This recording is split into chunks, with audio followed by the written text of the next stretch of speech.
అందరికీ hi. Welcome to my channel RJ education. ఈరోజు ఈ వీడియోలో మన ఆర్ఆర్బి గ్రూప్ డి 2026 నోటిఫికేషన్ పూర్తి డీటెయిల్స్ ఈ వీడియోలో తెలుసుకుందాం. ఓకేనా?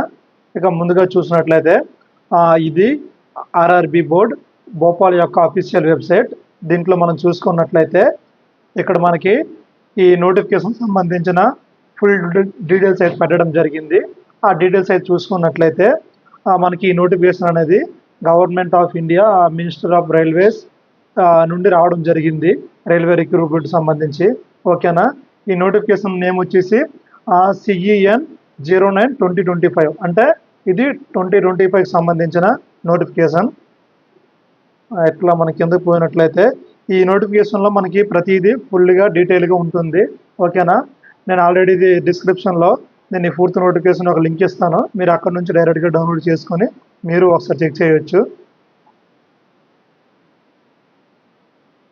ఇక్కడ మనకి ఈ నోటిఫికేషన్ సంబంధించి పిన్ టు పిన్ ప్రతిదీ ఉంటుంది అనమాట, డీటెయిల్స్ ఒకసారి మీరు చెక్ చేయండి. ఓకేనా? ఇక ఈసారి నోటిఫికేషన్ అప్లికేషన్ డేట్ చూసుకున్నట్లయితే మనకి January 31 అంటే నిన్నటి నుంచి మనకి అప్లికేషన్ డేట్ అనేది ఓపెన్ అవ్వడం జరిగింది. ఓకేనా? మనకి ఇది జనవరి, ఫిబ్రవరి, మార్చి అంటే మార్చి 2 వరకు మనం ఆన్లైన్లో అప్లై చేసుకోవచ్చు. ఓకేనా? అలాగే ఇక్కడ మనకి పేమెంట్ అనేది 3 నెలల 4 వరకు పేమెంట్ అనేది చేసుకోవచ్చు అని ఇవ్వడం జరిగింది. అలాగే ఇక్కడ మనకి ఫుల్ అఫీషియల్గా మనకి వేకెన్సీస్ చూసుకున్నట్లయితే మన అందరం అనుకున్నాం ఈసారి అలా అయినా 50,000 నుండి 60,000 మధ్యన వేకెన్సీ అనేది వస్తుంది అనుకొని. కాకపోతే మనకి రైల్వే బోర్డు అనేది కొంచెం ఇది ఒక బ్యాడ్ న్యూస్ అని చెప్పాలి. ఎందుకంటే ఈసారి వేకెన్సీ అనేది చాలా తక్కువ ఇవ్వడం జరిగింది, కేవలం 22,000 వేకెన్సీ మాత్రమే ఇచ్చారు. ఓకేనా? ఇది కూడా ప్రజెంట్ అయితే వేకెన్సీ పెరుగుతుంది అని అన్నారు, కాకపోతే ప్రజెంట్ అయితే అఫీషియల్ నోటిఫికేషన్లో మనకి పెంచుతున్నట్లుగా ఎటువంటి డీటెయిల్స్ ఇవ్వలేదు. కనుక మనకి ఈ వేకెన్సీ ఏదైతే ఉందో ఈ 22,000 అదే ఫైనల్ వేకెన్సీ. ఓకేనా? ఇన్ కేస్ పెరిగే అవకాశం ఉంటే ఫర్దర్గా మనకి రైల్వే బోర్డులు అనేది అఫీషియల్గా అప్డేట్ చేస్తారు. ప్రజెంట్ అయితే మనకి వేకెన్సీ వచ్చేసి కేవలం 22,000 వేకెన్సీ. ఇక మనకి ఏజ్ చూసుకున్నట్లయితే 18 ఇయర్స్ నుండి 33 ఇయర్స్ మధ్యలో ఉన్న ఎవరైనా అప్లై చేసుకోవచ్చు అనమాట. అలాగే మనకి SC, ST అండ్ OBC వాళ్ళకి ఏజ్ రిలేషన్ అనేది ఉంటుంది, అది కూడా దీంట్లో క్లియర్గా వాళ్ళు మెన్షన్ చేయడం జరిగి ఉంటుంది. ఓకేనా? మీరు ప్రతిదీ పిన్ టు పిన్ క్లియర్గా చదివినట్లయితే మీకు అర్థమవుతుంది నోటిఫికేషన్. కేవలం నేను దీంట్లో ఉన్న మెయిన్ బేసిక్ పాయింట్స్ చెప్తున్నాను. ఓకేనా?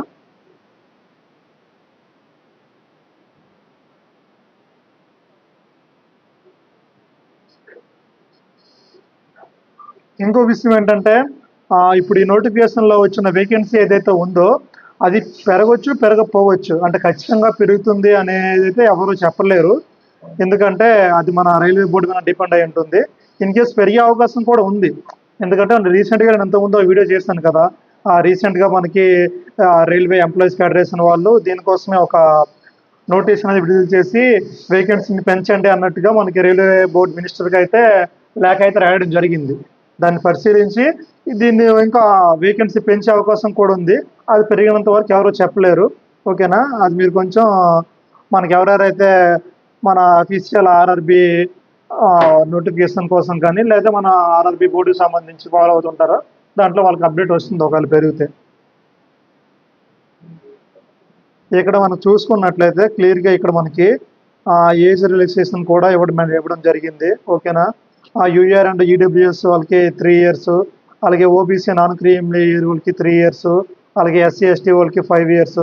అందరికీ ఏజ్ రిలాక్స్ అనేది యాస్టేజ్ ముందు నోటిఫికేషన్ ఎలా ఉండేదో అలానే ఈసారి కూడా ఇవ్వడం జరిగింది.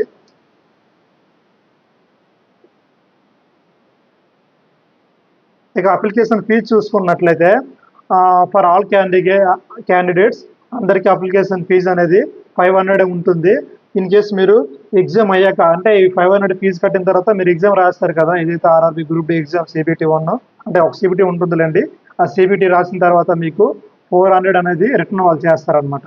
ఓకేనా?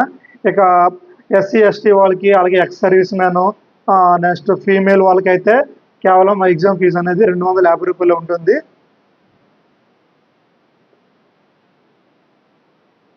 ఇక మనకి ఈ ఆన్లైన్ అప్లికేషన్ మోడ్ చూసుకున్నట్లయితే మనం ఆన్లైన్ నెట్ బ్యాంకింగ్ ద్వారా కూడా చేసుకోవచ్చు. ఓకేనా, ఇక్కడ ప్రతిదీ మెన్షన్ చేసి ఉంటారు, మీరు డీటెయిల్గా చెక్ చేసుకోండి ఒకసారి.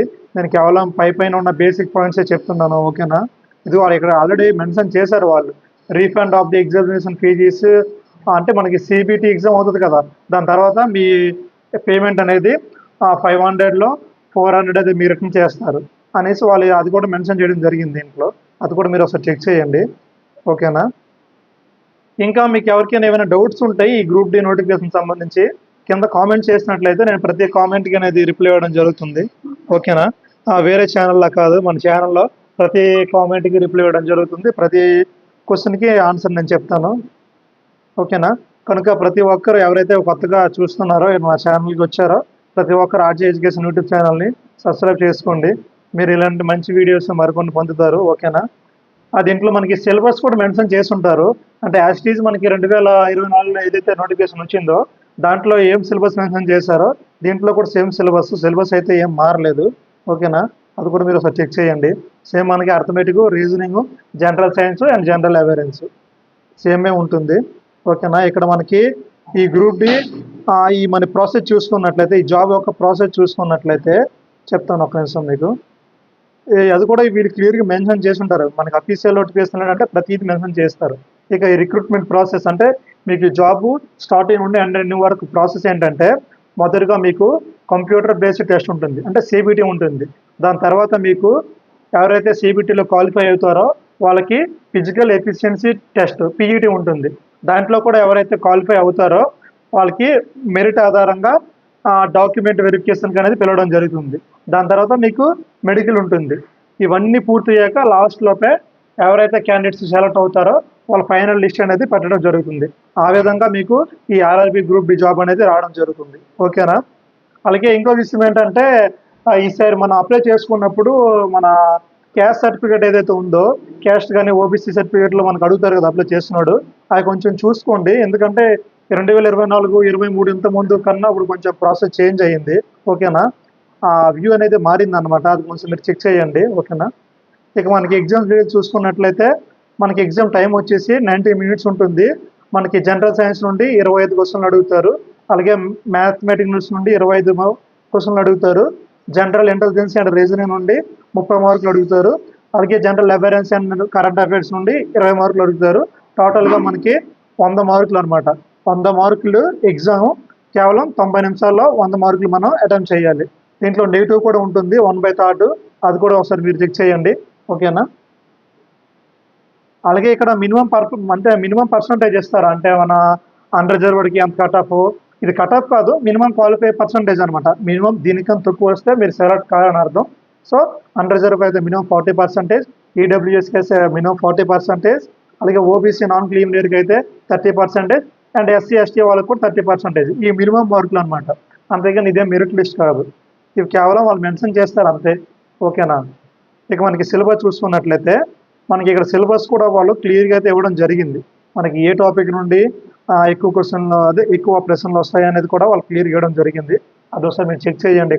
ఇక్కడ mathematics and general intelligence and reasoning and general science, general awareness and current affairs మొత్తం ప్రతిదీ మనకి ఈ పూర్తి నోటిఫికేషన్లో వాళ్ళు ప్రతిదీ మెన్షన్ చేయడం జరుగుతుంది. ఇక్కడ మెన్షన్ చేసిన సిలబస్ నుండే వస్తుంది, అంతేగాని దీని మించి బయట నుంచి ఏది అడగడు. ఓకేనా, దీంట్ నుంచి అడుగుతాడు. అది కూడా కొంచెం మనకి మహా అయితే 1-2 మార్క్స్ అడిగి టచ్ చేయొచ్చు, కానీ మ్యాక్సిమం 99% ఇదే సిలబస్, దీని నుంచి మీకు క్వశ్చన్లు వస్తుంది. ఓకేనా, ఇక చూసుకున్నట్లయితే ఈ మనకి సిబిటి అవుతుంది కదా, సిబిటి తర్వాత మనకి పిఈటి ఉంటుంది, ఫిజికల్ ఎఫిషియన్సీ టెస్ట్. అబ్బాయిలకి అమ్మాయిలకి ఇద్దరికి ఉంటుంది. దానికి సంబంధించిన డీటెయిల్స్ కూడా దీంట్లో క్లియర్గా ఇవ్వడం జరిగింది. ఒకసారి మీరు క్లియర్గా చదువుకోండి. నేను ఆల్రెడీ డిస్క్రిప్షన్లో ఈ యొక్క పీడిఎఫ్ ఒక లింక్ ఇచ్చి ఉన్నాను, మీరు డైరెక్ట్ అకౌంట్ వెళ్ళి డౌన్లోడ్ చేసుకుని చూడవచ్చు. ఓకేనా, ఇక ప్రతిదీ మనకి రిక్రూట్మెంట్ సంబంధించి ప్రతిదీ అనేది వాళ్ళు ఈ పూర్తి నోటిఫికేషన్లోనైతే మెన్షన్ చేయడం జరుగుతుంది. ఎందుకంటే ఫర్దర్గా ఎటువంటి ఇష్యూ రాకుండా ఉండడానికి. ఇది ఎవరైనా అప్లై చేసుకోవచ్చు. 10th అండ్ ఐటీఐ అంటే ఐటీఐ వాళ్ళు అప్లై చేసుకోవచ్చు అంటే కాదు, 10th పాస్ అయిన వాళ్ళు చేసుకోవచ్చు, 10th+ ఐటీఐ చేసిన వాళ్ళు కూడా అప్లికేషన్ చేసుకోవచ్చు, ఎవరైనా చేసుకోవచ్చు. Degree, inter, MBA, BA, BEd ఎవరైనా అప్లై చేసుకోవచ్చు. ఓకేనా, ఇక చూసుకున్నట్లే మనం ప్రతీది వాళ్ళు నేను ప్రతీది చెప్పట్లేదు. నేను మెయిన్ పాయింట్‌లే చెప్తున్నాను. ఓకేనా? అలాగే ఇక్కడ మన ఫోటో అండ్ సిగ్నేచర్‌కి సంబంధించిన డీటెయిల్స్ అనేది వాళ్ళు క్లియర్‌గా నోటిఫికేషన్‌లో మెన్షన్ చేయడం జరిగింది. అంటే మన ఫోటో యొక్క సైజ్ ఎంతుండాలి, అలాగే మన ఫోటో ఏ టైప్ ఉండాలి, దాని యొక్క అంటే ఫార్మాట్ కూడా వాళ్ళు మెన్షన్ చేయడం జరిగింది. ఓకేనా? మన ఫోటో అనేది క్లియర్‌గా ఉండాలి. సిగ్నేచర్ కూడా క్లియర్‌గా ఉన్నది. అవన్నీ క్లియర్‌గా ఉంటేనే మీ అప్లికేషన్ అనేది యాక్సెప్ట్ అవుతుందండి. లేదంటే మీ అప్లికేషన్ రిజెక్ట్ అయిపోద్ది. ఎందుకంటే వాళ్ళు పిన్ టు పిన్ మనకి అప్లికేషన్‌లో ప్రతీదీ మెన్షన్ చేశారంటే అది ఖచ్చితంగా ప్రతి స్టూడెంట్ ఫాలో అవ్వాల్సిందే. దానికి ఎటువంటి ఎక్స్‌క్యూజెస్ అనేవి ఉండవు. ఓకేనా? ఇంకా చూసుకున్నట్లయితే ఇదిగోండి మనకి ప్రతీదీ డీటెయిల్స్‌గా ఇవ్వడం జరిగింది. ఓకేనా? ఇక చాలా మందికి ఇంకో డౌట్ ఏంటంటే ఇంకా జోన్స్ అనమాట. ఏ జోన్‌కి అప్లై చేస్తే బావుంటది? సికింద్రాబాదా? లేకపోతే చెన్నైయా? భువనేశ్వరా? బెంగుళూరా? అనేసి. మీరు ఏ జోన్‌కి అప్లై చేసినా, చేయకపోయినా నేను చెప్పిందేంటంటే ఫస్ట్ ఆఫ్ ఆల్ మీరు చదవండి. మీరు పర్ఫెక్ట్‌గా చదివితే మీరు ఒక జాబ్ ఉన్న జోన్‌కి అప్లై చేసినా మీకు ఖచ్చితంగా జాబ్ వస్తుంది. మీరు చదవకుండా ఏ జోన్ తక్కువ పోస్టులు, ఎక్కువ ఉన్నాయి పోస్టులు ఆ జోన్‌కి అప్లై చేద్దామంటే అది కరెక్ట్ కాదు. అంటే నా పరంగా చెప్పాలంటే. సో, మీరు 100% ఎఫర్ట్ పెట్టి చదవండి. మీరు ఏ జోన్‌కైనా అప్లై చేయండి. ఖచ్చితంగా మీరు అచీవ్ అవుతారు. ఓకేనా? ఇప్పుడు చాలామంది మీలానే ఆలోచిస్తుంటారు. ఈ జోన్ తక్కువ ఉంటది. ఈ జోన్‌కి ఎక్కువ ఉంటాయి పోస్టులు. ఈ జోన్‌కి అప్లై చేసేద్దాం అనేసి అందరూ అనుకోని ఎక్కువ పోస్టులు ఉన్నకే ఎక్కువ మంది అప్లై చేస్తారు. ఇప్పుడు తక్కువ పోస్టులు ఉన్నదానికి ఎవరు అప్లై చేయరు. అప్పుడు ఆ తక్కువ ఉన్న పోస్టులు దానికి ఎవరైతే అప్లై చేశారో వాళ్ళందరికీ కట్ ఆఫ్ తగ్గేసి వాళ్ళకి జాబ్ వచ్చే అవకాశం కూడా ఉంది. కనుక మీరు ఆళ్ళది ఏటి మైండ్‌లో పెట్టుకోకుండా మీరు ఏ జోన్‌కి అప్లై చేసినా మీ మైండ్‌లో ఒకటే 100 మార్క్స్ ఎగ్జాము. 100 మార్క్స్ నేను ప్రిపేర్ అవుతున్నాను, అటెంప్ట్ చేస్తున్నాను అనేటట్టుగా ఉంటేనే మీరు దీంట్లో మీరు అచీవ్ అవ్వగలరు.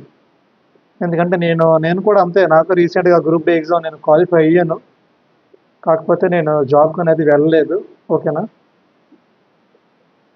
ఇక ప్రతీదీ క్లియర్‌గా మెన్షన్ చేసున్నారు. మీరు ప్రతీదీ ఒకసారి చూడండి.